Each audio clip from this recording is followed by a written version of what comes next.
say you want to.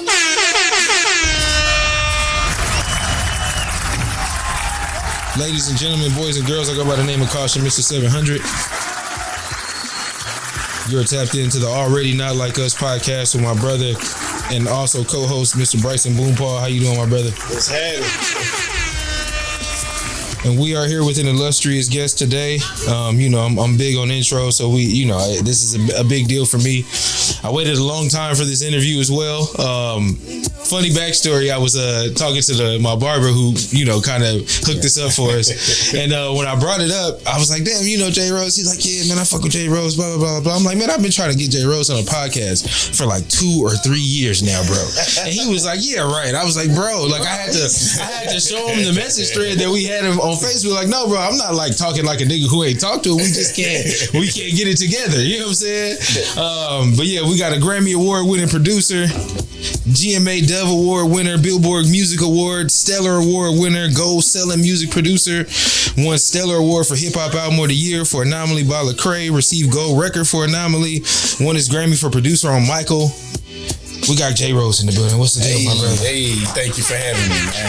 Come on, man. Hey, I get the air horn. Listen, bro, it's necessary. It's official. You get the air horn. Man, how you doing, my brother? I'm blessed, man. I'm blessed. Definitely glad to have you here. How's life for J Rhodes just as a man? Like, how's life doing for you as a man today, bro? Man, it's good. Just really still trying to find a balance in a good way, man. Just really it's career and family, and gotcha. Not to make it sound stale or boring, but that's great, and I think that's enough. You know what I'm saying, for me right now, just building my legacy, and just juggling all of the many creative things I do, and just with my family, with my girls, man. So that's pretty much the 1-2 punch for me. Listen, man, not only is this man heavy in the music, he's also in the movies. You know what I'm saying? Let's clap it up for that as well. Said we ain't talking about Tubi. Nah, bro, listen, even if it is, they end up going there.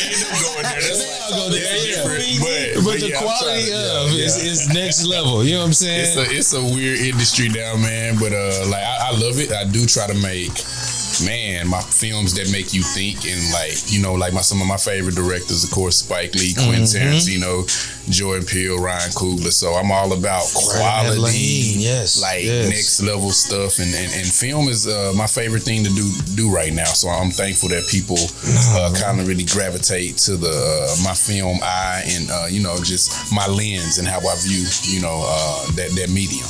Listen, man, A Wonderful Plight was one of those ones where you look at and you see the effects of where you're from and what you can do to improve these things. It was like a story within itself, and it also told a story about the history of the black and white community and how it all came together. And so I think one of those things that I admire about you is culturally you are Dallas to me. Like when I think about Dallas and I think about who's here and who's doing the things that you would want to see from it, you are one of those people for me.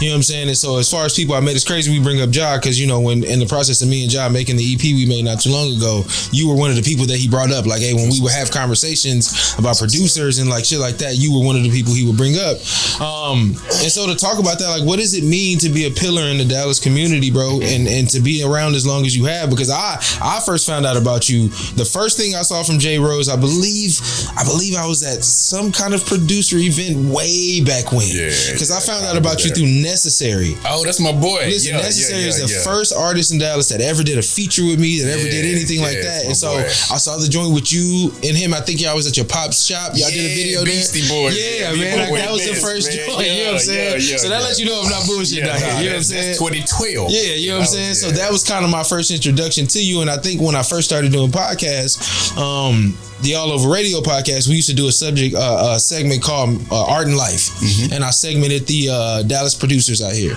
And so doing that, I kind of went producer, and you were one of the ones that I brought up in too. So this is a culmination of years and years of work, bro. I want people that's watching this to understand that at times you do shit that's cool, and it's like, hey, I got a guest on here, but sometimes it really has a meaning for you, and that's kind of what this is for me. You know what I'm saying? That means a lot. For sure, bro. So just kind of tell me about the difference in making music.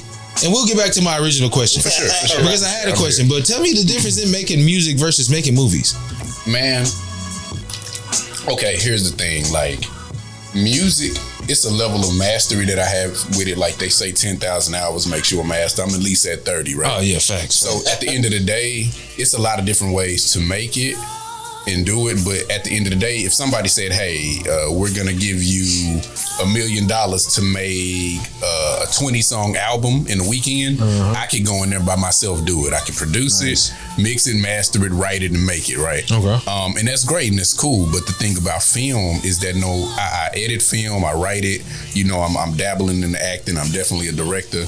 But the thing about film is it's a labor of love, and at the same time, there's no way that you can make a film by yourself, like a legit film. You know what I'm saying? Of course, if you're doing a first-person kind of creative thing, yeah, you can. But the beautiful thing about film is no matter how many aspects you have in it, you're gonna need some people, and so you're gonna have to deal with people's egos. Right. You're gonna have to deal with this person, and the only way you make a film is like with a lot of different talents coming together. Right. So you learn, people management, project management on a level that you do with music too, but it's on a whole nother level. Right, and I think the biggest thing that I love about film is it's a talent dump. Like at the end of the day, no matter like creative timing, you can put it in your film. Your writing, you can put it in your film. Your music that you make, you can put it in a film. Your sound design, you put it in the film. You edit it. Your color correction, people's acting. It's like everything that you do that's a talent can be featured in your film. So it ultimately becomes like a real projection of who you really are creatively and artistically. So that's why I love it the most right now. You were saying it pushes you to the limit more.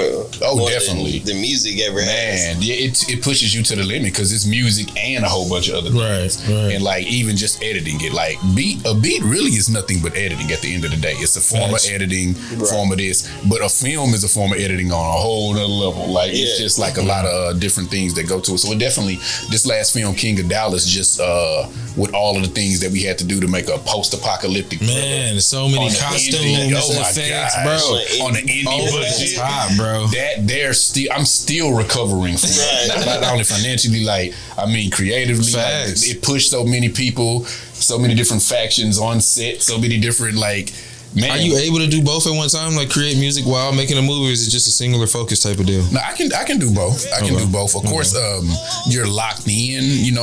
Sometimes you're locked in more on one or the other.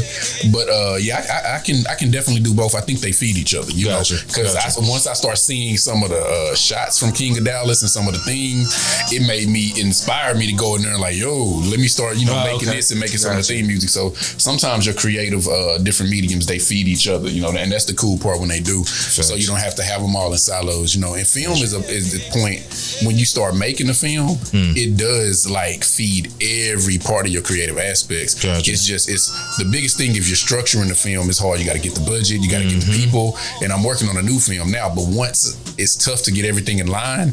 But once you get everything in line, it's the most creative you'll ever be. For that time. Is it a struggle wearing so many hats within the process? It is, and so I want to do less. This last and the only reason with King of Dallas, because like I say, man, I dabble in acting, and I was one of the main characters in King of Dallas, and I wouldn't have been. The main reason, honestly, was just because I knew how big the project was, and I was like, hey, I got the lead villain. If I'm the lead hero, then I can trust that. I know I'm coming to set. So you know what I'm saying. And it's like you start dealing with certain things So yeah, it's difficult, but so now I know the hats that I really want to wear, and now I'm even learning because I'm not I wasn't brought up in film, so it's so many hats that I didn't even know you needed to wear, and so now I learn from each film I really need that, so I don't have to do that. I really I shouldn't be sending out call sheets, but on King of Dallas I was making and sending out call sheets, and so it's a lot, but now I'm learning how to really delegate to make it better. Gotcha. But kind of back to my original question, what's the importance of, or how does it feel to be one of the pillars in this community as far as music and creation and film and all these things, these hats that you encompass? How important is that for when people think about the city of Dallas, that they kind of relegate to you now with all the things you've been able to accomplish? I think it feels good. I think it's a real strong population, sector of the population that knows. But I think now, as I'm going into legacy mode, in the sense, because you look up, you're like, damn, I'm 42. Bro, that shit come on. So you're up and coming. I've been doing this for a long I'm here. I ain't never coming. Man, I'm been here, so it's more like you just kind of really look at legacy. I look at some of the things I missed, like some artists. Like, man, if I miss, it's crazy. So I'm looking at some of. And it's a blessing even to have some of your misses be epic, because people see the wins, but I was like, if y'all know some of the missteps, but now I'm trying to not make those missteps and really solidify my legacy so it could be a household name, because I think it deserves to be. Like, I think it's really at the point to where I think I'm on one of those, Chad Hugo ways, to where if you know, and I love that. Right. I'm not comparing myself to Chad. I love Chad, but I'm just saying, like, in the sense of, like, if you know what I do and you know the mediums, then you like, hey, J Rhodes one of those people, and I respect and love that. But I feel that when I amass and look at the things that I've been blessed to do and that I will continue to do, I think I just got to start really putting it out there. My time gonna come to where the world's gonna know it, and it's not just for my acclaim, but I think it's just for the art, and what I really want to do is move people. So I think just taking it to that next level to where it's just recognition on all levels. But it feels, I guess, to answer your question, it does feel. I feel blessed, though. I still do feel blessed, and it's surreal. I think I just want to own it more and wear that hat and really just start going with it. Right. Now, digging into film now, after you've established yourself as a musician, obviously, a lot of people in this period are in Texas hip hop period. Can't say like, oh yeah, I actually had Grammys and whatnot, but. Man, can you say that a lot of rappers are looking to film as the end goal, pretty much, like the end game because a lot of rappers, they see success on the charts and whatnot, but then when you get called to be like, hey, we want you to be in this film, we want you to try out for this role or whatnot, and then they get into film, they slowly dip away from making music. Whereas you had, like I said, you said it was challenging to create this film, but is film the end game now for all artists? I'm not sure.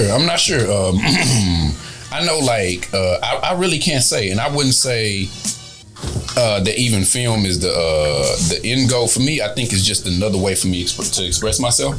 So I can't really speak for a lot of the artists. I know, like, when you think about, like, one of the big ones, you think about Ludacris was a world-renowned top-tier rapper, and then he went into film.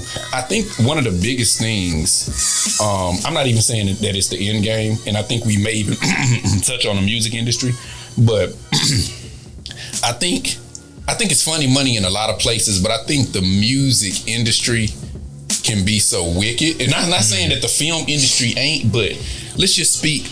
I know for me, not even saying end game and film period, but as much as I love being a producer, artist, and all this stuff, but I think, my biggest calling card is being a music producer for some of your favorite artists. I just know that it's still, even though a lot of my business has been handled good over there, it's still a lot of bullshit that happens over there. Like, I do it because I love it, because like, for the most part, praise God that I've learned a lot, and my business is together to where most of the time I'm getting my money and getting it right. But some of my favorite artists owe me money. You know what I'm saying? And they don't feel good. And it's just like, we ain't even talking about big amounts. But that's another reason to be like, look, film is the ultimate end goal for artists, because you get a role, you get a script, you just go sit in your trailer, or either if you directing, if you producing, if you acting, like, in anywhere, the film business is completely different from the music business. And then I even tell you this, like, if we talk about film sync, if I'm talking, like, even though I love making my own films, if I talk about the money that I've got from sync and how quickly you get it, how real you get it, how lack of bullshit it is, like, over here you struggling for, like, I used to get bigger advances, but that industry has changed. But you got, especially since I own my publishing, you got like Sony or Amazon people hitting me up, and even just for my percentage, when you hit big, they're sending you $25,000 easy. They can't wait to give you the money. But in the worst case scenario, which I don't go through that often, but over here sometimes on the rap side, if you're with the wrong thing, unknowingly you're chasing somebody down for a couple of thousand. And it's just like, why do we do people like that? I think Deontay Cal says it like, you know, he Grits and Eggs podcast, if y'all familiar with it. Not trying, why am I promoting other podcasts? It's cool. It's all good. I love y'all, but honestly, like I say, y'all kind of got the same thing going on, some real shit. But it's like, just at the end of the day, I think black people, we think it's cool to treat business like the dope game with everybody else when we need to be building with each other. So sometimes if you get with the wrong person or the wrong crew, they treat that shit like the dope game. Right. And it's just like, it's like the way they handle business, the way they move, how they, you know, just like, thinking about instead of no, it's not. And I ain't gonna lie to you, even with where we at right now, you can ask Bryson, I'm not one of those people that's big on interviewing artists no more. Yeah. Like after going through it as much as I have, like I didn't, as an artist, I didn't realize how difficult we can be sometimes, or how hard it is to deal with artists sometimes. So after a while, I'm just like, you know what? I'd rather just talk to the homies every time I come here, because it's a lot to deal with. And like you said, if you don't have to do it, then like, why do I have to spend so much time in this field where I'm seeing less of a return when I can be over here doing this and actually getting what I feel like I deserve? So no, that's a big deal, bro. Man. Yeah, for sure. Speaking of hats, bro. So we still know how many things that falls under your umbrella. So not only that, my brother is a professor at Berkeley. So that's not a small feat. Yeah, man.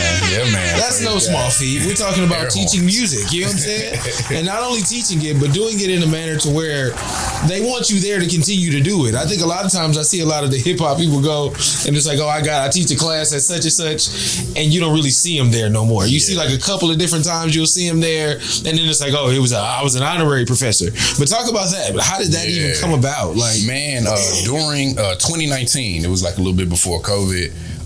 It's funny because I thought they invited me there for my music, but they did, like I created like the first reality TV show for music producers called House of Beats. It was like season 1, and my homie Professor Tim Hall, but he was just somebody at that point who saw it, and he was like, hey, we got to get you down to Berkeley.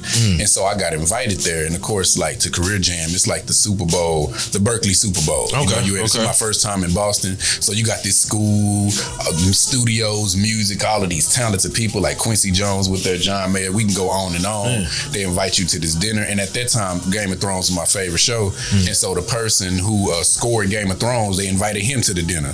So I'm at this dinner, then they open up this panel, and then it's this orchestra that's playing Game of Thrones music. And I'm just sitting there like, dang, and then it's all this people. I think Maverick Carter was there. They was honoring Sylvia Rome. I was like, I gotta come to this. I was like, I don't know what this is. And at that point, I had wrote my first book, and I was in music education. But I was like, yo, this here is the I'm finna put a T in it, but the pentacle. And I was like, I was like, eventually I need to be there. So, you know, COVID happened and some other things happened, but then a position opened up for independent record productions, and that's what I was doing my whole career. So it's almost like everything that I was doing my whole life was prepping me for this, cultivating it. So I was, it's an extensive hiring process, and I know because I'm on a hiring committee now.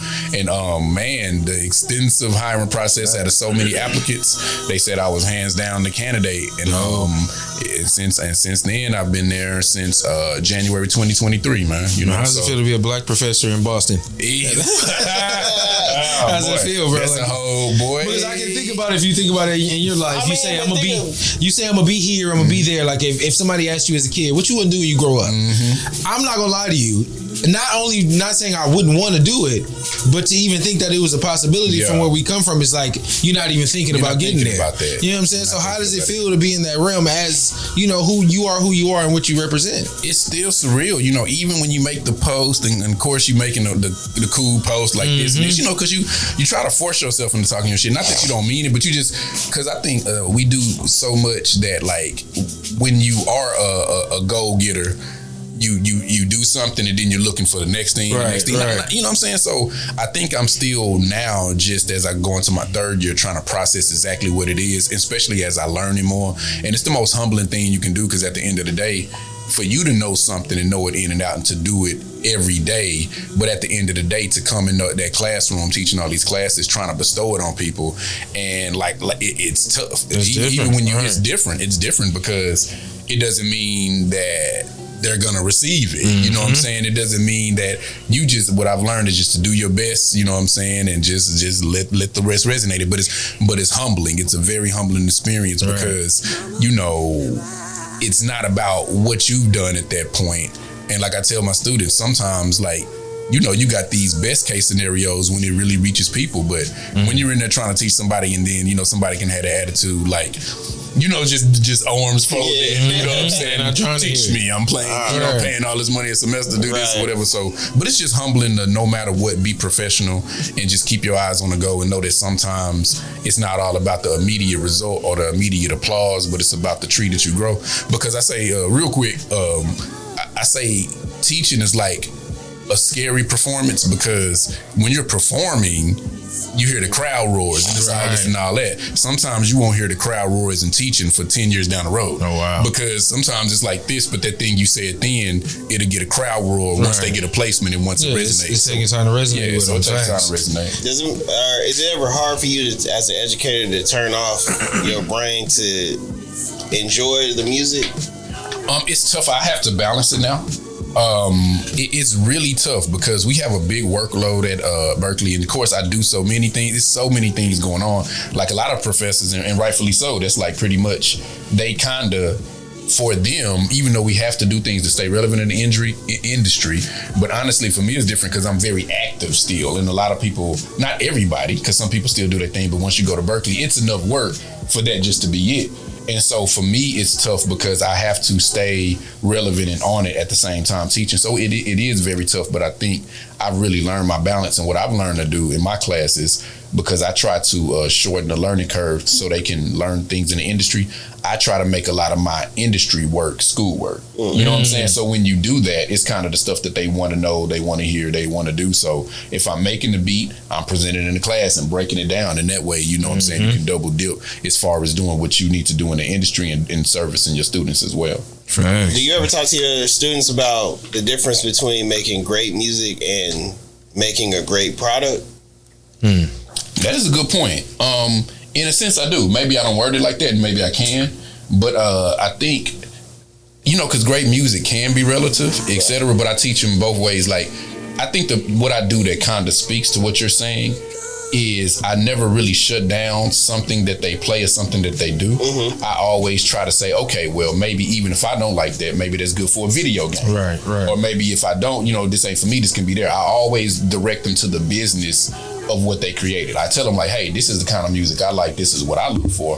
But if you just so happen to create something, I find a place for it, you know what I'm saying? So I think that's the same thing, because even if you don't like something, it could be a great product in a certain realm, you know? So that's kind of what I always try to tell them and direct them to. Nice. It was like going back to what we was talking about, like with the Clips album. Remember how we were sitting there saying like, okay, this is like an older generation of hip hop that was dope because they made a complete album, whereas we're used to now today being fed just hit singles, what's going on social media, like what's catchy on social media type stuff. It might not be the best song ever, but it did 1 million views, it made millions of dollars and whatnot, whereas it wasn't great music. Whereas we are, to us, great music is a complete album, a complete like album culture. So just saying that way. So like I'm saying, the difference between, that's why I was asking what's the difference between great music and a great product. Okay, definitely. That's dope. That makes sense. How did now, is writing a book, is that something that just came to you one day, like, hey, I want to write down my experiences? Because I remember seeing the These Beats Ain't Free joints initially. You know what I'm saying? And so what was the concept behind that? Like, how did that come about specifically? Man, I think, like I say, I've lived a bunch of lives, because this was 10 years ago, my first book. And at that point, I was getting to OG status, being like 30-ish, you know. But I think it was just a point to, I had did so much in the industry at that point and so many unique things that I would speak and I would do other things. And I was like, you know, I really think I have amassed enough knowledge to really write a book and write it down, because people would ask me a lot of things, ask me for a lot of advice, ask me for like, you know, consultations and all these other things. And I was like, man, it'd be cool to have a consultation in book form, a little 100-page thing where anybody could read and get into it. And so it was a big thing to where a lot of producer showcases, it was the era of the producer showcase. It was like, it was first the beat battle, then the producer showcase. So during that era, I was like, man, it's time for me to write a book. And it's cool because I would challenge anybody that's kind of feeling imposter syndrome to do it, because it was a place for me. Like at the same time, Timbaland and L.A. Reid wrote books, and I was like, well, if they wrote books, why do I need to? But then again, and I said this so many times, but it's just the truth, and, you know, so I want to say it to your audience too. But I was like, nah, I think my book is even more relevant in the sense that, yeah, I've had success in a major industry, but I can relate to up and coming music producers more than they ever could, and so it's more up and coming music producers than anybody. Facts. So, man, I wrote it. It traveled across the world. I had a map of all the places that it was getting sold. Crazy. And man, then, you know, we had the shirts, then we expanded the brand to, like, you know, the show, and we were doing so many things. But it started with that book, and I wrote that book in about a week and some change. Not that it's just so you know, like a large book or nothing, but it's still 100 pages. Facts. And I wrote it real because it just, from that point, it was like all the thoughts and the industry acumen that I had, and I just kind of knocked it out. So yeah, I'm happy I did, because it led to really the whole These Beats Ain't Free movement, and it really like kind of catapulted my brand. So speaking, going from that to These Dreams, what's the difference in the correlation between the two? Well, yeah, these like, so These Dreams Ain't Free.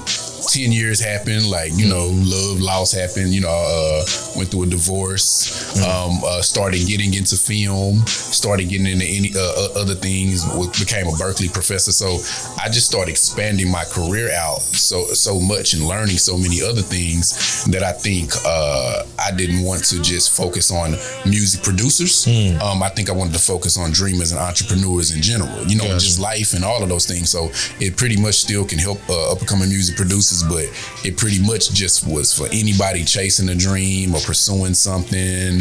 And I think it was real cool. I think These Beats Ain't Free, I didn't have but one picture, and that was on the back.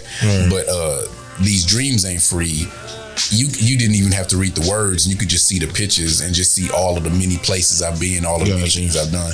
And after you read that book, I think you'll really have a good idea of who I am, you know? Well, listen, man, it's one thing to have an individual here that can speak to what they want to do, and I think that's always a great conversation, you know, to inspire to do whatever it is that comes across your doorstep that you feel like you can accomplish. But it's another thing to have someone that's actually doing the things that they want to do, because I feel like as a people in this culture especially, you feel limited, because you don't feel like we can be accepted in a university to teach to students, or you don't feel like nobody wants to sit and read a book if it's not salacious or about the tea or the drama in your life. You see what I'm saying? And so to have these things that you can, these tangible things to show people like, hey, this is what I'm doing, this is the work I'm putting in, this is the effect it took on me, whether it's on my family or my personal mental health. Like, you're doing these things consciously thinking of other people's in at the same time. And I think that's important, man. It's a good example for people to see and be able to kind of know that, hey, these things are possible. You don't have to put yourself in this damn box that everybody puts you in. Sure, you can do all this shit. You want to be an artist, you want to be a writer, you want to be an actor, you know, all those things are possible. Don't let the limitations that are placed in front of you by these imaginary forces kind of blind you. So I think that's dope, man. I definitely, for everybody out there, you know, I did want to spend some time talking about all those things, because I think to glaze over all this shit, to just ask, you know, baseless questions sometimes, it's like, nah, you want to know what the person is doing, and like, we could take up an hour with this shit. You know what I'm saying? So I think that's important, man, and continue to do what you've been doing. Appreciate it, you know, and being an inspiration to people that kind of need a little bit of hope sometimes. You know what I'm saying? For sure. That means everything. I really appreciate the words. I appreciate you know, the research and the understanding of what I do, and appreciation of what I do, because you kind of understand it and feel it like when you go to events, like if you do a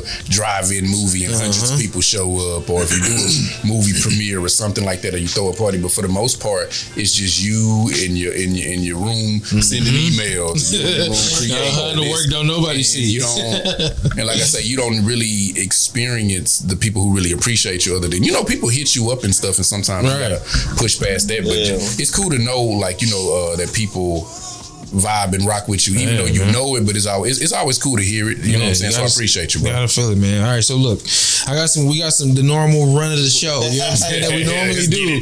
And so we got past the interview part, but like now we gotta have the normal show. But I did see an interesting topic from Metro Boomin.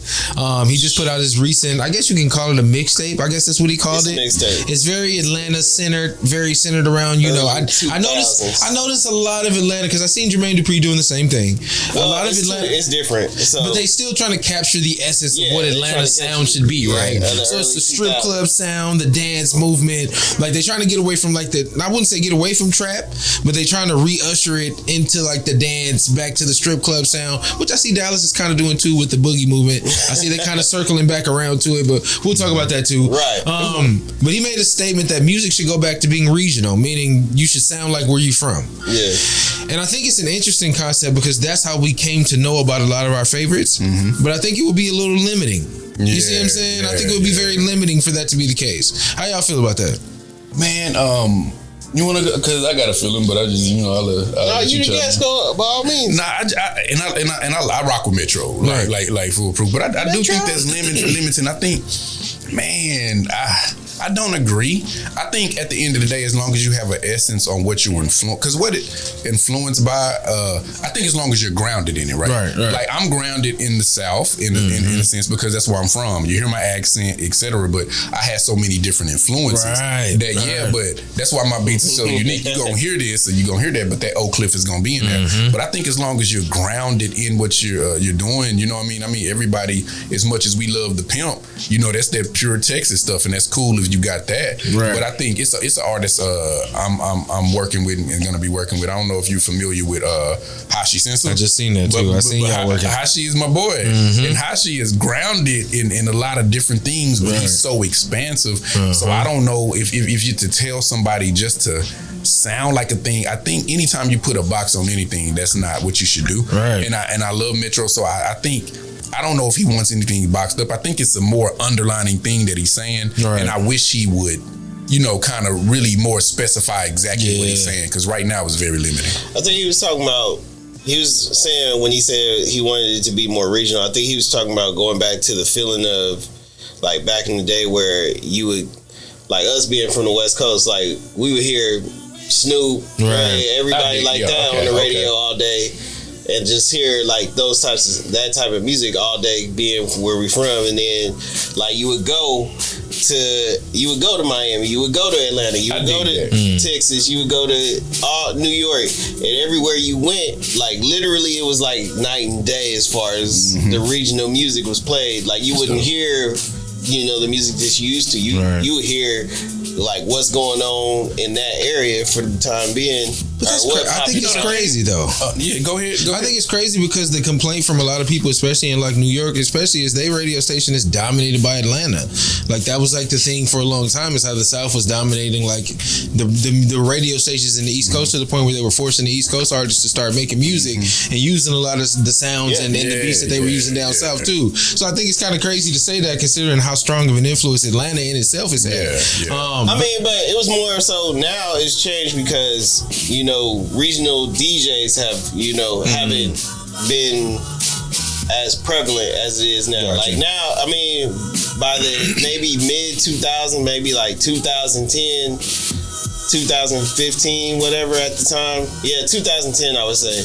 It's more so like where radio stations were more like, all right, we gotta just play whatever is popping on the charts. That's what's gonna get people to listen to. Like they're not trying to hear the local celebrities. That's what you would call it. Local celebrity type artists at the time. So DJs would be like, DJs have to listen to program directors. Hey, cut all that mix show stuff out. Put what's playing on the charts right now. What's getting people to go listen to the number one song. They want to go listen to this. They don't want to hear Papoose and all them like that's popping in that area. They don't want to hear, you know, like at that time, like the new Dallas movement. They don't want to hear that right now. They want to hear what's going on the charts. They want to hear.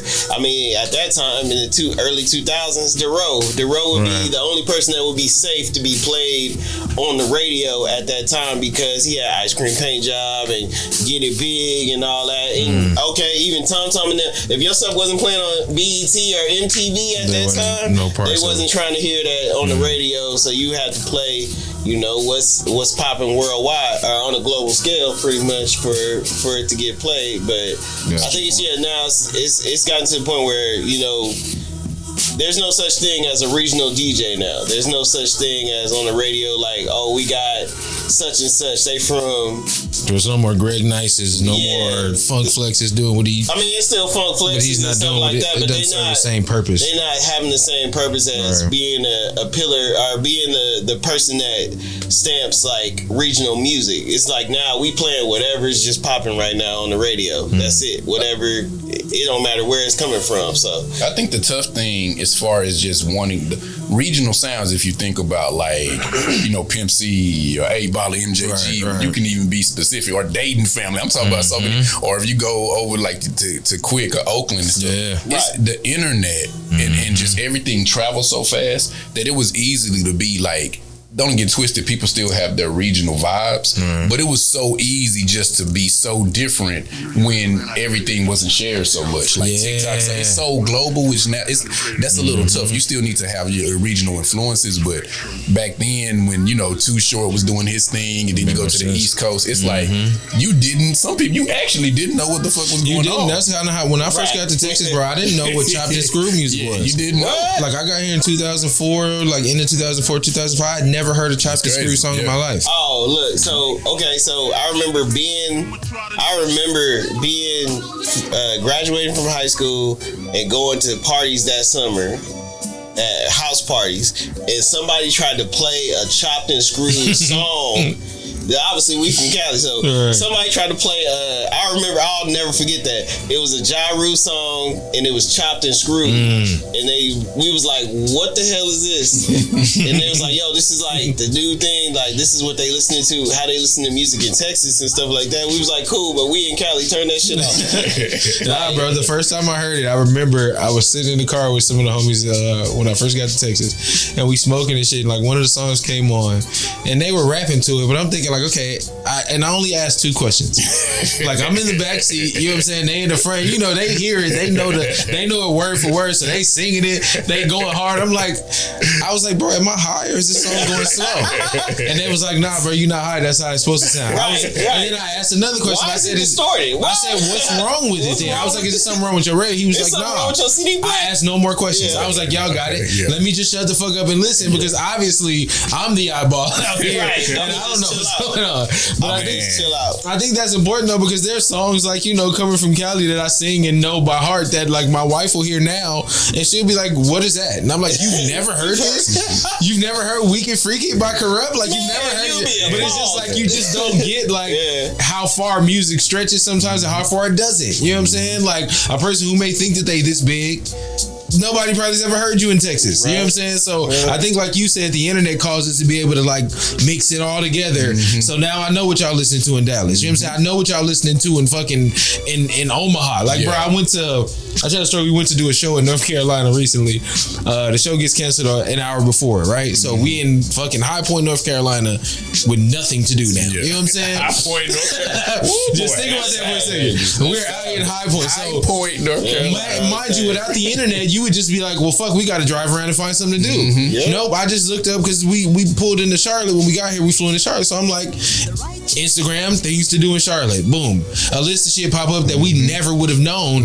So that internet is the connector, I believe, between everything else. So I don't even think it's possible to have a regional sound anymore. It's tough. Because how you gonna tell a producer what to do? Like how you gonna tell him how to produce? So many influences. Or like you say, an artist how to write, or to put him in a box and say he can't make music that doesn't sound like where he's from. I get the point that you making about, you know, the radio and how that's pushed, but I think Metro just in his bag. You know what I'm saying? I think he was just in his bag on that one. I get it. He done made enough hits to talk some shit. No, facts. He can do that. But I don't think I fully agree with I the don't. purpose of he said the purpose of the mixtape was to take it back to that futuristic era in Atlanta during the early 2000s. So he literally called up that Travis Porter days. Yeah, he called. I mean, even before that, he called up the 3 people that was popping during that time: Roscoe Dash, yeah, J Money, and Young Dro. He hit up Young Dro. Oh, I gotta check it out. He hit up the Rich Kids. He hit up the only person that wasn't on there that I think that was missing was Young LA, and I was like, damn, that was there's a reason for that. I think that's kind of he probably hard to deal with right now. Yeah, he getting back famous again. Yeah, he probably. But I noticed Jermaine Dupri's doing the same thing too. Well, no, Jermaine Dupri's is more focused on Magic City, right? Just focused on the legacy of Magic City. That's why, and he just making an album to go with the documentary. Oh, so it's kind of soundtrack type. But going back to Metro Boomin talking about regional music, or going back to regional music again, we gotta also bring up, we have Drake sitting there saying that, the UK has produced the best rappers of all time. Well, somebody else jumped out there and said that Texas has the best rappers of all time, and that was that Mexican OT. He said the best raps come from Texas. So, what do y'all think? Do y'all think that's a valid statement, or do you know? You want the UK or the Texas? No, he said that Mexican OT said, "Hey, the best raps come from Texas. Came out of Texas." Okay, well, I'm not going. Okay, let me say this. Listen. I'm Texas through and through. I got, my favorite artists span, in Texas, out of Texas. We got Scarface, we got UGK. What I will say, I'm not gonna discredit. You know what I'm saying, that because we do have some great artists and great rappers. So if that's how he feels. That's how he feels. I know, my favorite rap group of all time is Outkast, even though that's outside of Texas, and I like things from all over the place, bro. He said Texas is the best rap state. That's what he said. So I ain't gonna man, you know what? Fuck it. I'm from Texas. I'm from Texas. So Texas is the best rap state, bro. Let me just say that. I'm from fucking Texas, so Texas is the best rap state. I'm sorry. I just can't. You can't go against it. What are you gonna say? Texas. We got Scarface. It's an interesting concept. It's a great argument. So I can't. By default, bro. By default, I can respect that. I can't say it. I think if you base it, I guess it would have to be like we kind of talked about with Yellow Beezy being the best artist from Texas of all time. When somebody stepped out and said that shit. Somebody said that. Somebody definitely said it. It reached all the way back to him to where he felt like he had to reply to it because he was just like, wait a minute, you know what I'm saying? I got respect for everybody, blah blah blah. I just think a lot of times people get on them soapboxes, bro, and they scream real loud about shit. I think it's a valid point. But I think music is subjective. Yeah. It's subjective, Bryson. Hold on. Calm down. You ready to shut it down? What? I mean, nah. He just wanted to see if we was going to say no, too. I don't think you can say Texas is the best rap state because at the end of the day, New York was the one that created. You gotta give it to them. It was the ones that originators. So they was the ones so for instance, New York was the ones that created hip hop, if you want to call it. Now that can be an argument that has been debated also, but New York started somewhere on Sedgwick Ave out there. You know what I'm saying? Somewhere in that area, somebody brewed up a little hip hop and put it out there. Somebody started putting words together just to match, and next you know we got hip hop. So, but New York is known for creating hip hop. The West Coast is known for creating gangster rap, a new form of, evolution of hip hop. Gangster rap and whatever else you want to call reality rap. Like Ice-T said, I make reality music. NWA. I'm gonna shut up with this, but and you're totally right because I just also, and this just because it's my big bro, but also and this ain't got nothing to do with Texas or whatever, but I guess it does, but also just in that mix, my big homie DOC. I knew he was going there. I knew that's where he was going. This is your time to shine, and I love the West Coast. He's my favorite. My whole thing, this wasn't even about the Texas, Cali, whatever the band. This was just to give my homie DOC flowers. Even better. So I watched this YouTube channel called Rapspective, and it literally had the DOC inspired DJ Quick is my name. Facts. That's why I told you. I thought that DOC was from Compton growing up. There was no doubt in my mind that he was. So when I found out he was from Dallas, I was like, y'all are lying. Who made this shit up? You know what I'm saying? If you go back and listen to his stuff, he did say Dallas a lot. He did. Music, and we was like, I bet we thought you even if it didn't mean this, but the DOC, the Dallas Oak Cliff thing, I was like, well, damn. Like, I guess I was blind to it this whole time. He thinking the street in Compton. So.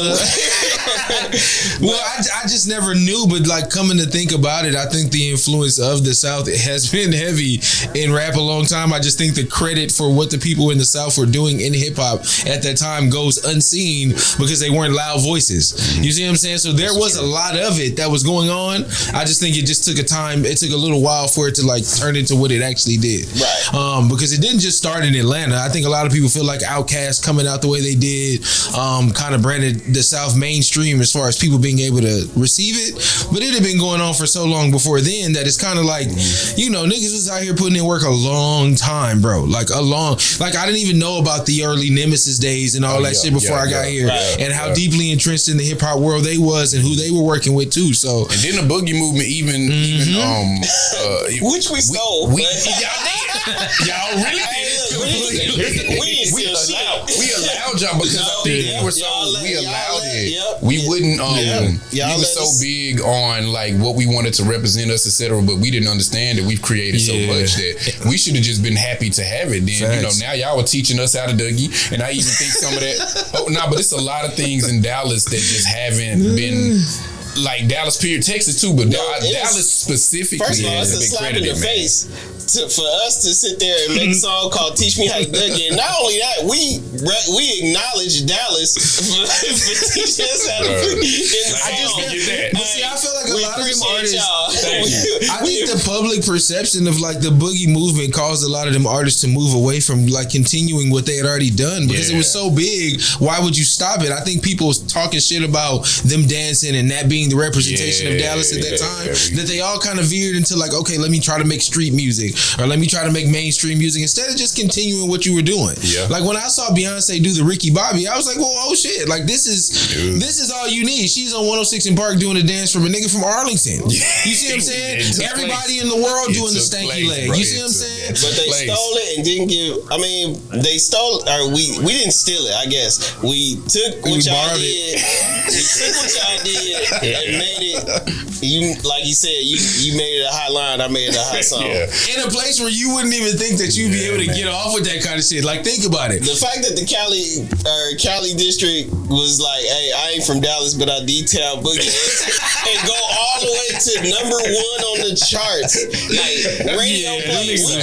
No matter what, they playing Cali Swag District in Dallas, and the song is getting played with the verse in it. You know, and y'all just sitting there just taking it. The reason that can take place, I think, is getting better now, especially with the World Wide Web and less label effect. Is it was a time where there was so much talent and stuff in Dallas, but the infrastructure wasn't there. Wasn't there. So you couldn't even push the button. It's almost like in some of these places. That's why you got Doc who had to go over there to do what he did. Like, it's almost like the button can only be pushed if you went left or right.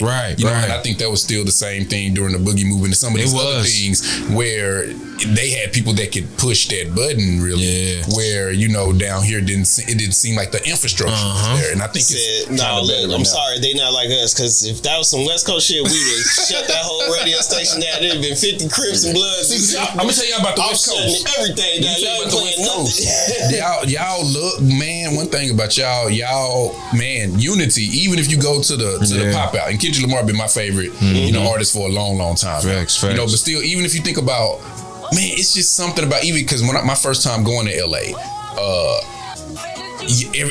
I get off the plane. What they playing today was a good day. Yeah, facts. It's just they playing Dre. They playing all this stuff.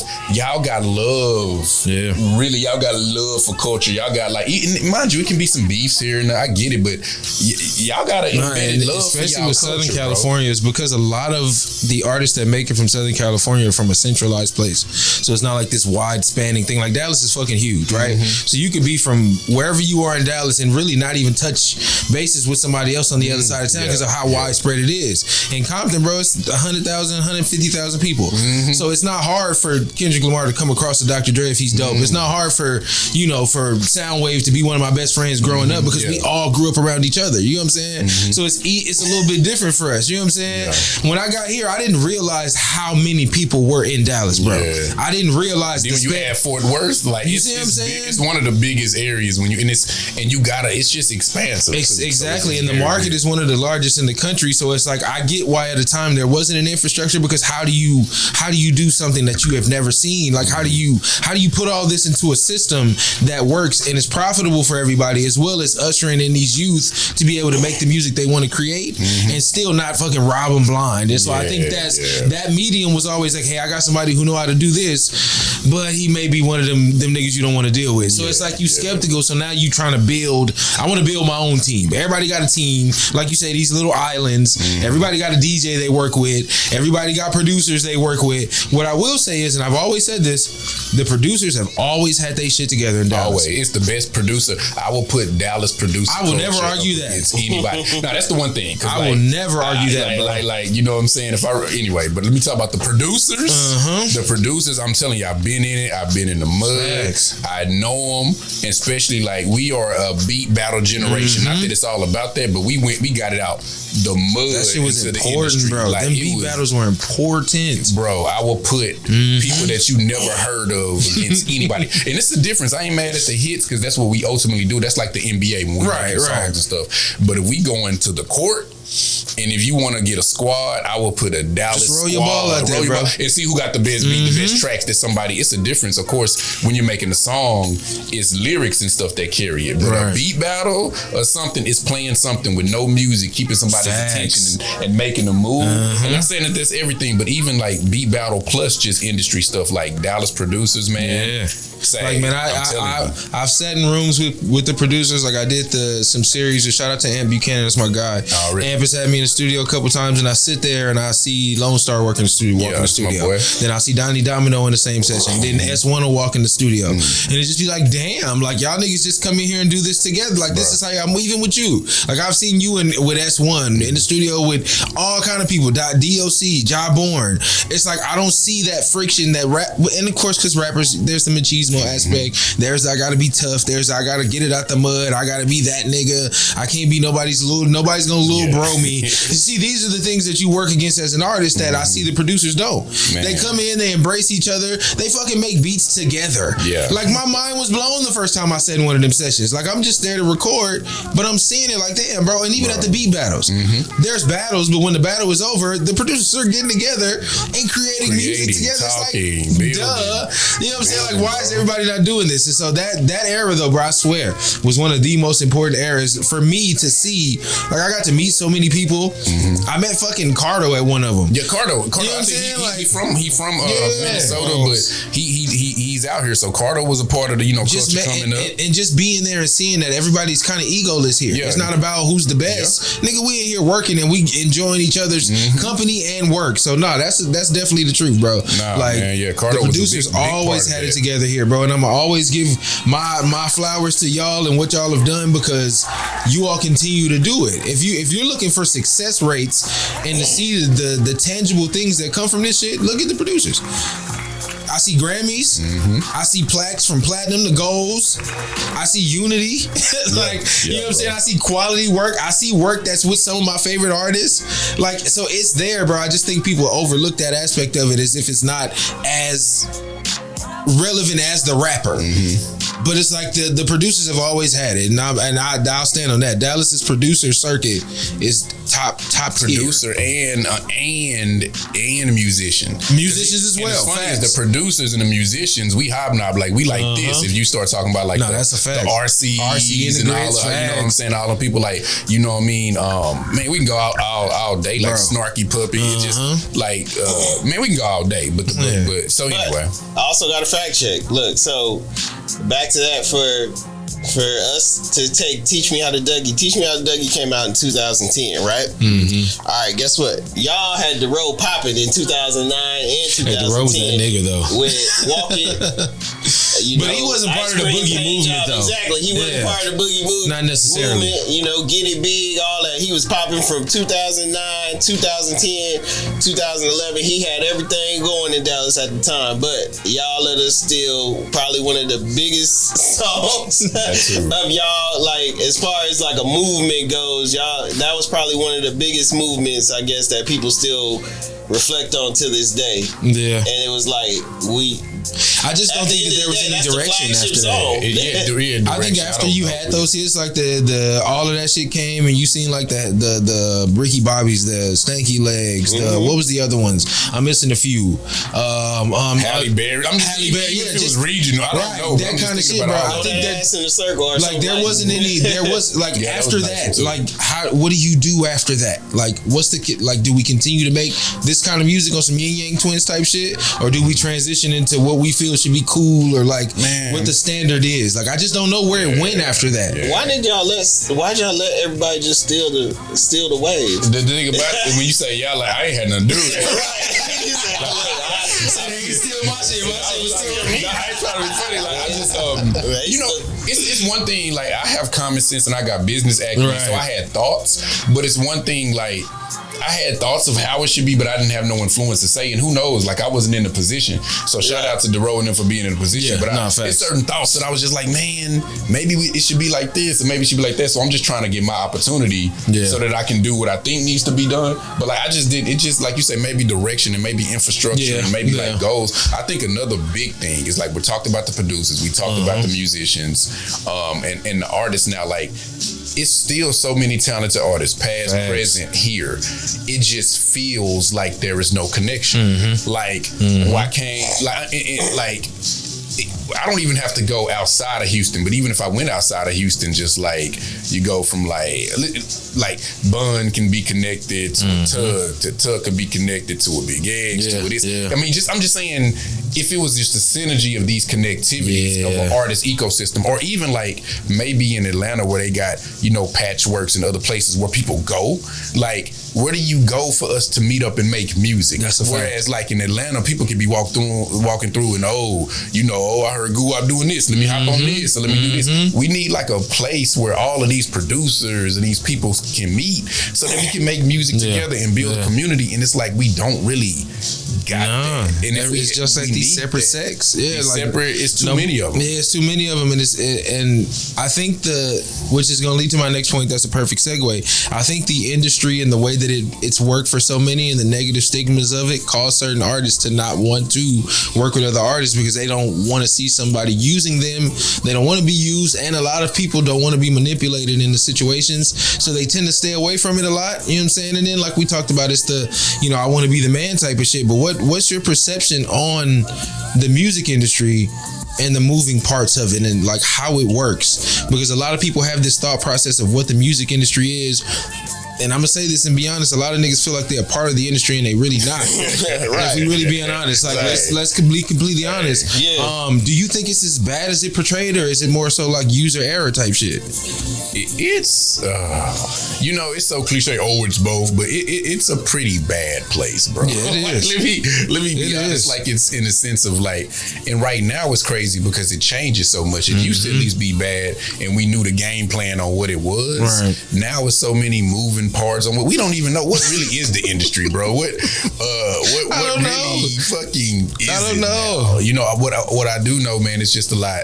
Mainly now, it's just good or bad business to me. Right.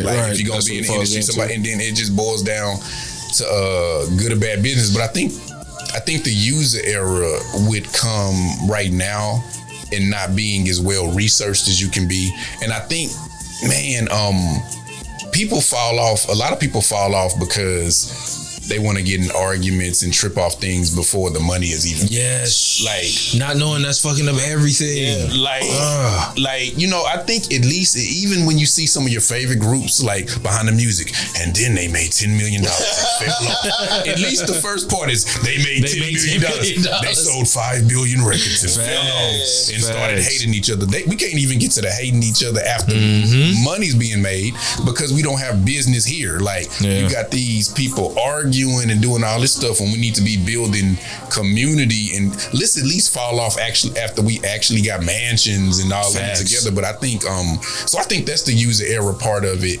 is people just kind of not really letting things develop, whether it's their own career or something else. So, and we can talk on this for like 12 podcasts. I'm telling you, that's kind of like just a synopsis of what I see. So, break down each one. Go ahead, Rex. Would you say, as an educator, it's not? As an educator, would you say the reason why it is what it is because of the lack of education that people actually? Well, of course, it's always like a lack of education, but then honestly, it's good to what's the opposite of the thing? It's a lack of knowledge, right? So it's the same thing. It's a lack of education because it's a lack of knowledge, but the lack of knowledge is purposeful because they don't want you to know. The information is available at your fingertips all day long, all night long, 24/7. So it's like, why aren't you? In a sense, I think now with the World Wide Web and certain things, you can find out a lot of things when I think about it now. I just think, you really can. If you wanted to know something between Google and YouTube, you can get close. I mean, of course, there's certain nuances that maybe you don't know, but I think right now there's no excuse for lack of knowledge in a lot of areas. Like I can't say that too. You know what I mean? So yeah, people just gotta I think it's just information overload to where at this point now, especially with different generations, with us, we had to research, find things. We had things called libraries. Right. We had things called encyclopedias. And so it took a little bit more work. So it ain't nothing for us to Google search and find something that we want. But now with these new generations, it's not so much that the information ain't there. They can't ask. It's just the information that's prevalent in their face that they're looking at. Right. So it's the fight videos that are down there, what they looking at. And it's all these other, 50-50 conversations that are all in their face.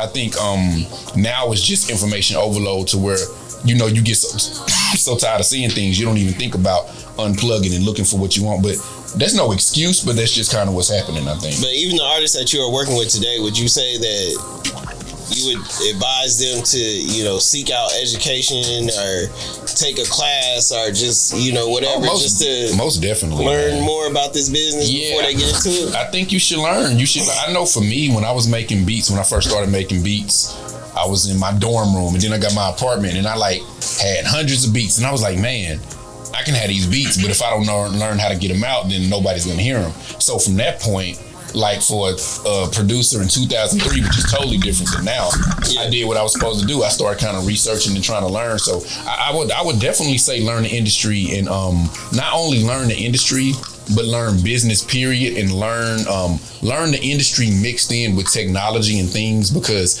if you look at an artist like LaRussell, if he would have just learned the industry, he could have been put in a box. But he learned the industry. He learned where he wanted to go. And I think more than any time in history, this is you can make your own business model. I think that really is the next wave in this new industry, is to kind of make it a hybrid business model that works for you. Because honestly, the way that the industry was very predatory, right? And it doesn't make sense. I think we almost need to change it. It's whatever was the business, for the most part, this shit needs to change anyway. So I think you learn it.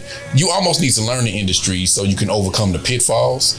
But moving forward, I do think it's a change in the guard, and some of those predatory practices of old, they won't be here 10 years from now, I don't think. Right. So I think because of all the stuff that's went on, you know what to look for.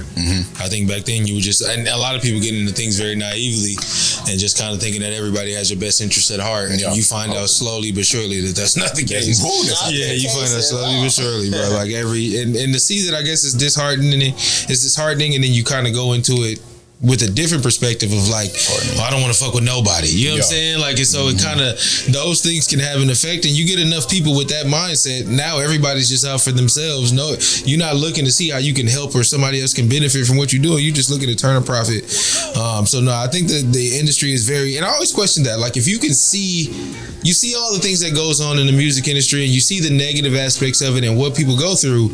I always used to wonder, why do people want to be a part of this so badly?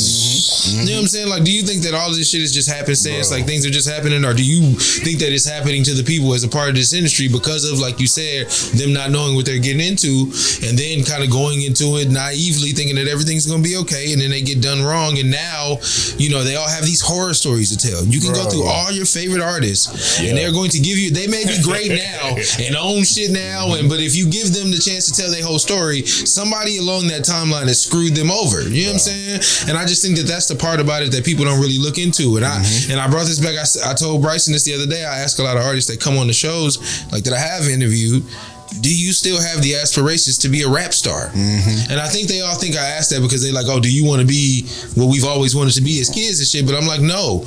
Looking at the industry for what it's worth, knowing what it takes to get there, is that still something you aspire to do? Yeah. Because after a while, if you in your late 30s, close to 40, and you ain't really hit that yet, then you're going to have to do some of the shit that you don't want to do to get there quicker, bro. Like, it's not, you don't have that 10-year plan like a younger artist does at 18 or 19 to work. Like, bro, you 30 years old and you still want to be a rap star. Are you willing to do the things you need to do to get there? Because there's going to be some things you can do to get noticed, but it's probably not going to put you in the best situation. You know what I'm saying? So, no, I think it's a crapshoot sometimes. It's either, double-edged sword type of deal. Yeah, definitely, man.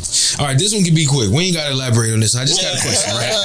I got a question. So, we have the story of rapper Queso's father. They got into a very bad situation that a father and son probably should never get into together. If just one of y'all getting into this, okay. Like, I mean, I can support you. This is the second time something like that's happened. Because remember with PNB, PNB. Oh, it was the dude and his son that set him up. Yeah. So, is there any situation? Because what eventually happened is his father was in on the crime with him. I can't really get into specifics about what he did in the crime. We might have to elaborate on this. Okay, hold on. Yeah, we probably do. Because I feel like there's more to it. So, what his father did was essentially snitched on his son to get free, basically, right? So, is there any circumstance to where you feel like your child could do something that you would be willing to testify against them for your own freedom, knowing that your testimony could cause them to be in jail for the rest of their life? It's no, but let me say this, like, especially, bro, that's when you go into the honor amongst thieves thing. And let's reference Boosie. I don't know if y'all saw Boosie's take on it. And Boosie can say some of the wildest stuff. But I don't know if you're gonna edit it in to do whatever. His take was the best. He was like, make them people do their work. Like, first of all, facts. You did this with your son, you idiot. And so it's almost like, where's the honor amongst thieves, bro? Like, first of all, I ain't trying to be funny. First of all, I cannot fathom me doing anything with my daughters and my kids that's going to be detrimental to their life and health. So you already lost. But then I think from what you said, he said, man, I got other grandkids. Bro, you're not good for them. You might. Like, what do you mean that you gonna? It's just so wild. It's such a complex situation. But for me, bro, like, nah. First of all, I got their best interests at heart. And let's say if I was a criminal-minded person, then I still would have their best interests at heart. Even in the negative things I'm doing, I'm like, hey, son, you got it. I don't know. Like, so. So he said what he said was, it says Robinson's father, a confessed accomplice to the crime. It didn't say what he did. I'm still looking to see what he did, but it said a confessed accomplice to the crime. Testified against him. He identified his son as the shooter in the video. Though he said it was the hardest thing he had done in his life. I bet. Robinson's defense said that he was no more than a DNA donor and that his own violent history meant he was not a trustworthy witness. He said, but I'm going home though. I'm free. He said, I'm going home though. Y'all can talk about me all day, but I'm going home. Man, I think the point you made was good because I live by that aspect to this very day. Like, I'm not doing anything in my life that I'm going to prison for. Like, if I wait, but it's your kid. But what I'm saying right now is I wouldn't even see us being in that situation because I'm not doing anything that's going to get me put in prison. So first of all, an accomplice to this crime, my son is, for one, a known gang member in Jacksonville, right? He is known for it. Everybody that he's around are involved in this gang war that was going on for a while between, all of them out there, Julio Fulio and what's your other guy's name? Young and Ace. Young and Ace and all of them had this whole thing going on down there. So that was the thing. if I know my son is involved in this, I'm not doing nothing with you, nigga. Bro, I'm not getting in your car. I'm not riding with you nowhere. So that's my first thing, bro. What for you to even be there? You knew what you was doing. You knew it. Right. You knew what was going on. Secondly, I think the other point was Boosie's is fine. Let them do their job. If it comes down to it, and they have went through everything, and they holding you, and you want to get out, and you can't get out because they can't figure it out. That's one thing. But don't go do their job for them. Hey, look, what was that? That Pusha T. It was a Pusha T song that Pharrell made. It was called Snitch. Sorry, nigga, I'm trying to get home. home. Well, that's one of my favorite acronyms of all time, bro. I swear. Right there. And the way he sung the hook, like it was boy, they're like Bootsy Collins, like he is singing, and I believed him. I'm trying to come home. I'm trying to come home. He said, "Look, but bro, he said they asked him why he was doing it. He literally said, I want to go home. I'm my health. I'm a diabetic. You know, my kidneys are failing me. I want to be there for my younger kids." Basically, that nigga saying, bro, I'm too old to be in here. No, it was the fact that they made him run down. How many kids you got? And he said, like, 7. Yeah, you ain't, bro. You ain't. This ain't the only one you failed, nigga. You tell the age. Yeah, bro. No, I couldn't foresee it, bro. I couldn't foresee it. I would always want to give my child a chance. You're right. Even if it's, depending. Now, in his instance, it's already a wrap. They got your son on camera shooting somebody. So your testimony really wasn't going to stop them from jailing this young man. He was going where he's going. Yeah, but it was more about the dad just being like, "Oh, I'm a snitch on my son to go home." Like you snitching on your own. Bro took that fuck them kids to the heart. So now I know we don't know the ins and outs. So now let me ask this. Now this is getting very technical. Okay. Was it a situation? Mind you, I'm just saying. Was it a situation where Daddy got the car and he thought they was going to Minions or some shit? He got the car together. I think the perception was that it was going to be a robbery, if I'm not mistaken. Like, and so, you out here doing bad. And that's what I'm saying. If you out here doing bad, I'm saying I think, like I said, I can't think like that because I'm not, you know what I'm saying, criminal minded in that sense. But it's like, if there was honor amongst these, if you really like, man, it's my son, I'm diabetic. Well, shit, you going soon anyway. Like, I don't know. It's just but I'm not putting my kid. You ain't putting my kids. That's what I'm saying. You going soon anyway, so you might as well let your healthy son. I don't know, bro. That shit crazy. But I couldn't. I wouldn't. Ain't no way. And I guess I can say, like, currently having kids, I don't. You know what I'm saying? And I won't, because my whole thing is we won't even be in that situation. So I think as parents, we're doing what the fuck I think you failed them them twice. I think you failed those kids twice. And that was specifically. You failed them as a father initially for him to be able to get to that point. What you gonna do when you raising the other kids? They're gonna be like, "What happened to my brother?" Look, man, you know how kids is. Don't do shit around daddy. That nigga's a snitch. That nigga's a rat. Don't do nothing around him. They're gonna be quiet. You ain't even invited. No, you can't even come. I'll be like, nigga, don't say you wasn't trying to be in jail to spend time with me. I'm not hanging around you so somebody can retaliate against you, stupid nigga. Nah, that ain't wild. Nah, man. So I just wanted to throw that in there. I knew the answer to it, but I just wanted to kind of throw that out there. Now this one is another topic, bro, that kind of came up here, and I do want to speak to parental supervision for one. Always know what your children are doing and what they're getting into. Oh yeah.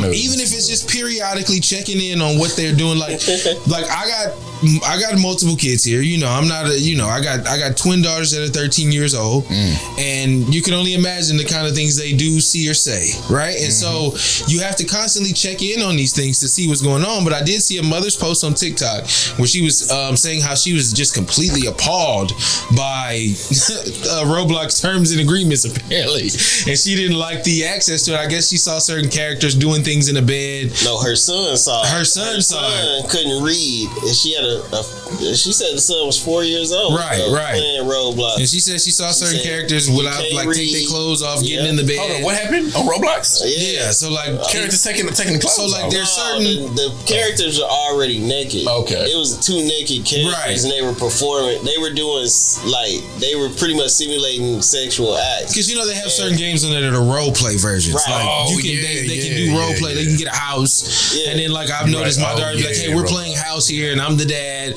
or my son be like, I'm the dad, my daughter's the mom, and they got a bunch of random people playing that they don't know. And so I think she saw one of those scenarios where it was two of them. The son. What happened was her son asked her, because her son can't read, so he asked her, "Hey mom, what's this word?" And I don't know, she didn't even say what the word was, but she was going off because she all of a sudden you see her on the clip just going off talking crazy. About Roblox needs to be shut down and blah blah blah. I think, man, but she found it was a 23-year-old dude in that was the other conversation in the text box conversating with all these little kids, and she was like, "No, this is what's going on here." Type. Yeah.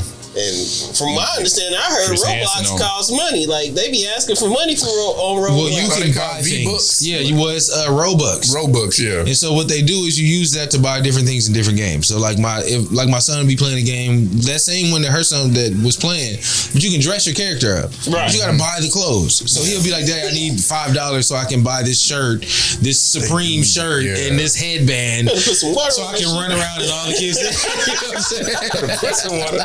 They be asking me for the Robux, and I just can't. It be tough, bro. It's crazy. And it's like, you can't just do it once though. I get that nigga $5 now in 2 days. He back like, "Hey, Dad, I got this thing that's $9, but it's gonna give me this many." And it's because they see all these people on YouTube playing these games, and I had to explain this to my kids. Like, these are YouTubers that get allotted a certain amount of money to be able to like preview these games and show you that they work.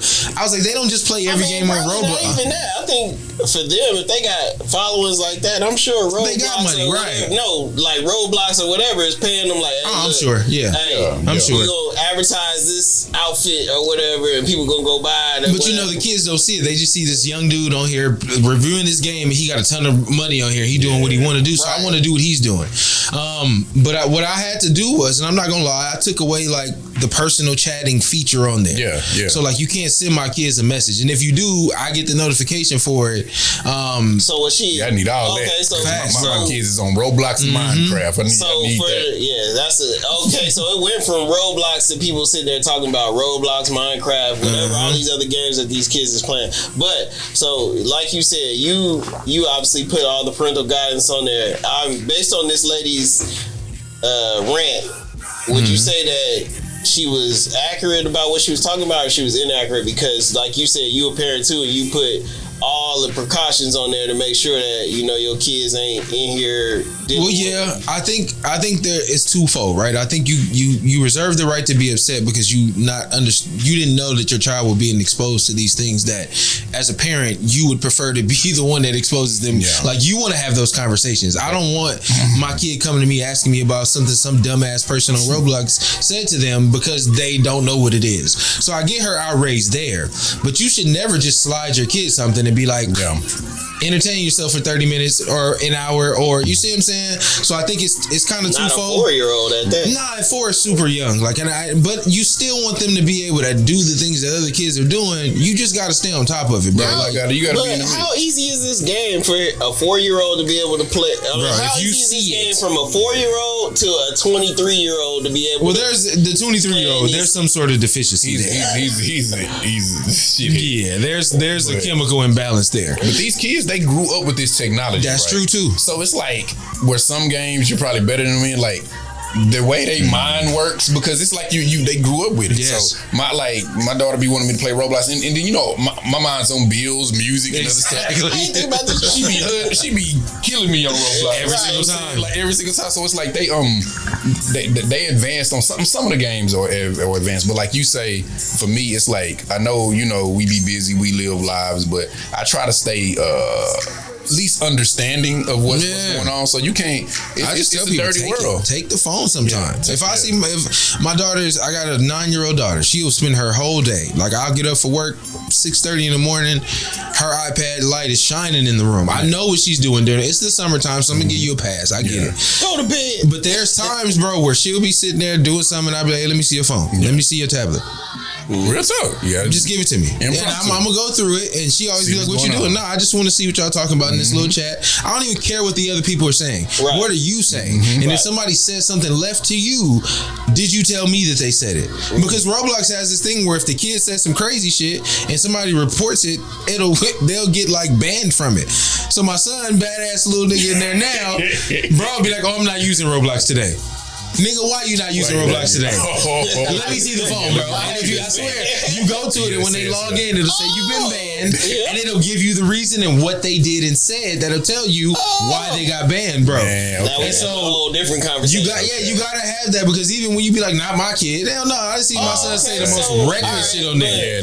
So you gotta police it, bro. So being that both of y'all parents, man, I gotta ask. So you know how you said your son saying he can't do something or he can't be on or he don't want to play Roblox today because whatever he banned. All right, man, that goes back to kids going outside and representing your family, right? Whereas, so do you sit there and like have those same conversations with him playing video games now, or not just him, but all your kids playing video games now and being a representation of your family? Like, hey, look, don't go out here and be acting a fool. You go going to school. Don't go out here. Don't have this teacher call me. Don't be out here doing nothing wild. Don't be having all this like you representing us and all this talk. But I'm saying like playing video games or playing these types of video games now. Is it like where you have to have these discussions with your kids about, being a representation of your family? Like you said, your kid, say, John, your son go on there, he ain't playing Roblox today, and then you find out why, because he over here talking big shit to all these people, and you like, oh, so you just think you just some tough guy, or whatever, you just... I think especially for me, bro, I'm big on self-expression, right? So I never want you to feel like you're getting bullied and don't have a voice. And that goes in any form of life. I tell them that when they go to school. You don't want people to bully you, but you still want to be able to speak up for yourself in situations where I'm not there to do it. Right? So defend yourself by all means. You don't got to talk crazy to a person because they doing it to you. And I'll even tell them, don't stoop to their level, because when y'all do it, you get reported and they banned you. I was like, so why you feel like you can go hard on them and not report them and get like, you got to play the game the way you play the game, right? But to answer your question, not so much as even representing my family, just do the right fucking thing.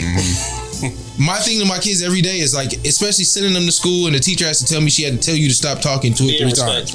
Right. Like, what's the right thing to do in that situation, and did you do it? Amen. When given the opportunity to do the right thing, did you do it? And if you didn't do it, why do you feel like you deserve to be treated like you did? Right? So I'm not a big, like, I don't whoop no ass. It has an adverse effect. Now, sometimes me and my son will do something, I pop him on the back of his head, like, get your shit together, but I'm not finna take off my belt and whoop your ass at this phase of my life. Like, I'm not chasing you around the house to whoop you. So, for me, I parent differently. What matters to you?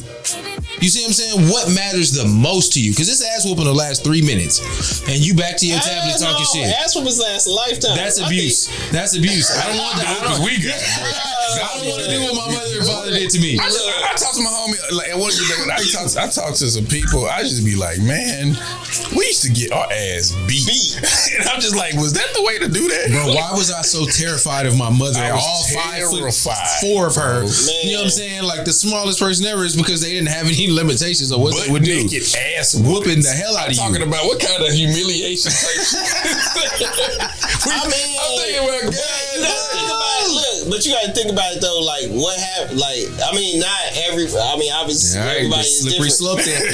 Everybody is different. Like, it's okay, like you said, nobody deserves to get their ass beat to their nose bleed. Fuck that. And that saying should have got everybody locked up that did it. But they never said it. Hey, if you think about all the stuff you did as a kid, you be like, yo, okay, I should have, I was bad as shit. I deserve that ass whooping I got.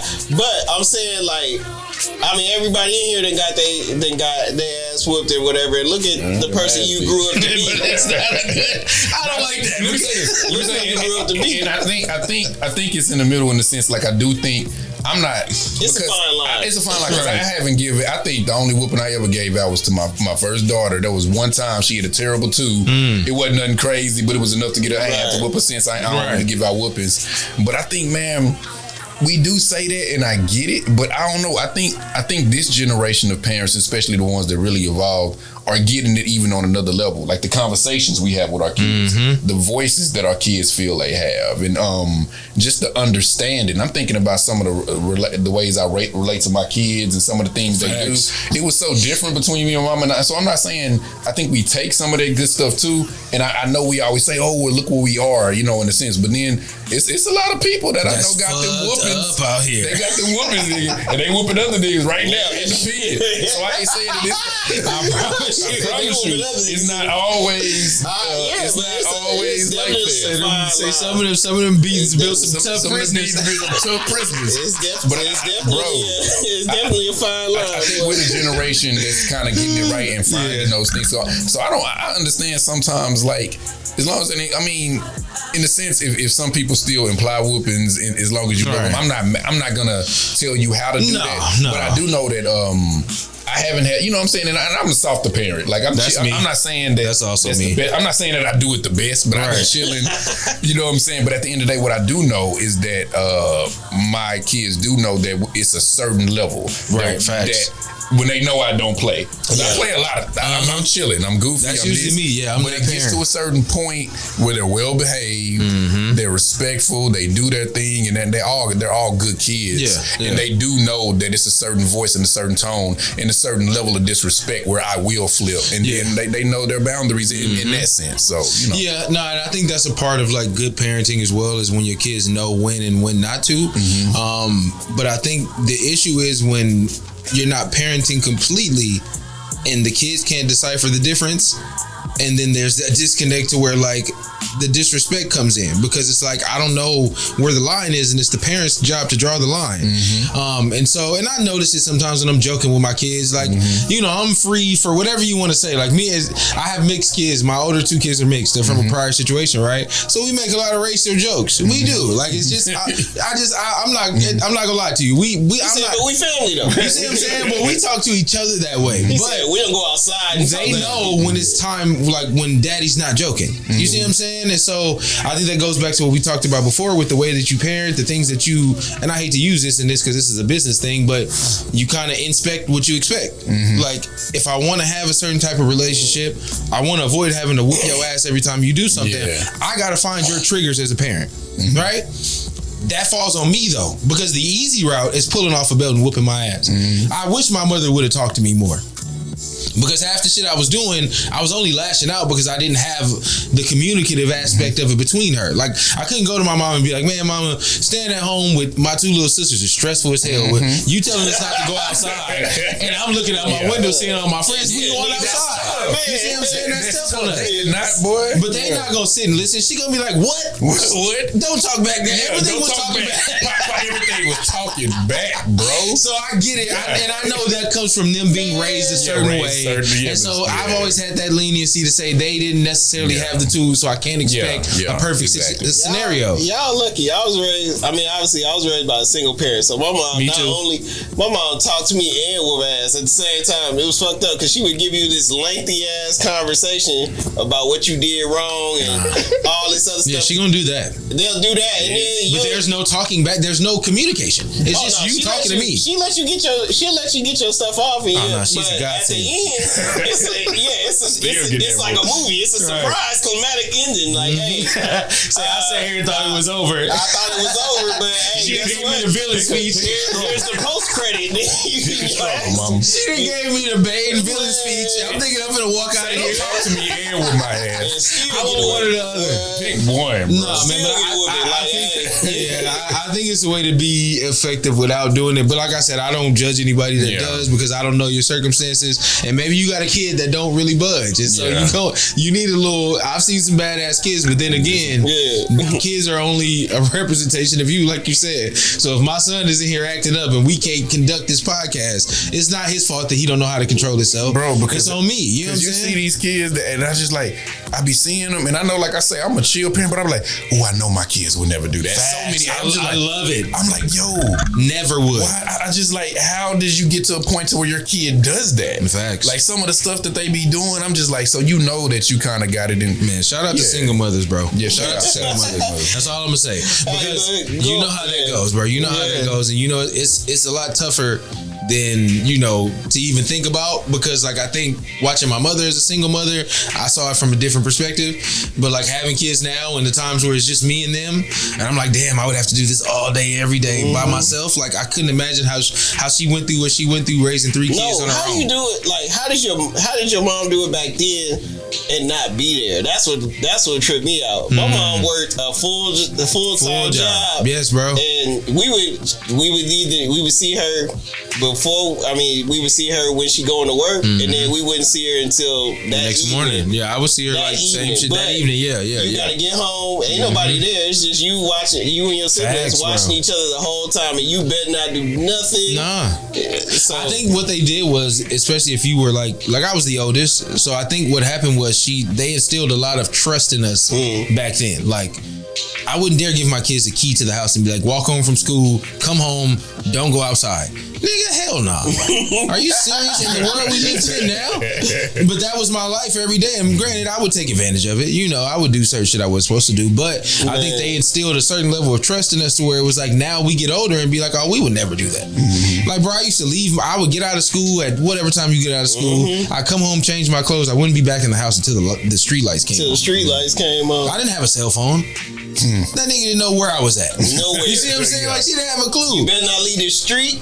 Yeah. You see what I'm saying? And you knew you wasn't going to keep that rule. Or if you live like, I grew up in the project. So, you know, I guess maybe in her mind, I always stayed in the gate. Don't go in nobody's house. Oh, they're going in nobody's house. Like, come on, bro. Come on. Like, man, y'all know the ungodly, like, lengths we used to travel on bikes back in the day. How many miles you put on the motherfuckers? For real, bro. If they knew how far we was from the house. Nah, man, I definitely appreciate you coming out, my brother. We're not gonna keep you no longer, bro. man. I am thankful. Listen, bro, this has been dope. This has been cool, and I would like to come back, and much love to both of y'all for having me, man. Listen, man, all I gotta tell you is when you see a lot of them collaborative posts come up, you choose which ones you want. I tell people all the time, listen, I'm gonna cut them out. I'm gonna cut them clips, bro. You choose which ones you want to hit accept on, and you can share this how you want to. Nah, man, I definitely go share it out. Super dope, bro, man. Anytime, bro, you more than welcome here, and anything you got going on that you feel like you wanna, you know, I tell people all the time, my shit is mobile. I go everywhere. I'll film whatever. So anything you feel like you want us to be included in, like, you know, just let us know, bro. We are here for it, man. This is first of many, and I'm glad we finally got to do it. I love it. And make sure if you don't have, you mind me holding these up, man, bro? Hold them up, bro. Listen, this is studio copy, so y'all can have it. Oh my God, bro! Listen, shout out to my boy. You know what I'm saying? This is the first one. This is the first one. These beats ain't free. This has led to these dreams ain't free. Boom, boom. Look at the 2 books and look at the evolution of the man. You feel? My nigga has came up in this world. Anytime you got one of these poses, you got Malcolm on the front. My nigga is out here living, okay? Bro, get that Malcolm on the front. He means every bit of it, man. But nah, definitely proud to have you here, man. It's proud to say, you know, that I'm familiar with and know you, and nothing but much success to you in the future, bro. And of course, we're going to do it again. For sure, bro. All day. Thank you, bro, for having me. Again, Caution 700, man. Got my brother Bryson Boom Paul in the building. In here with J Rhodes, man. Y'all have a good evening. He said, make sure y'all keep it. When did this pain begin?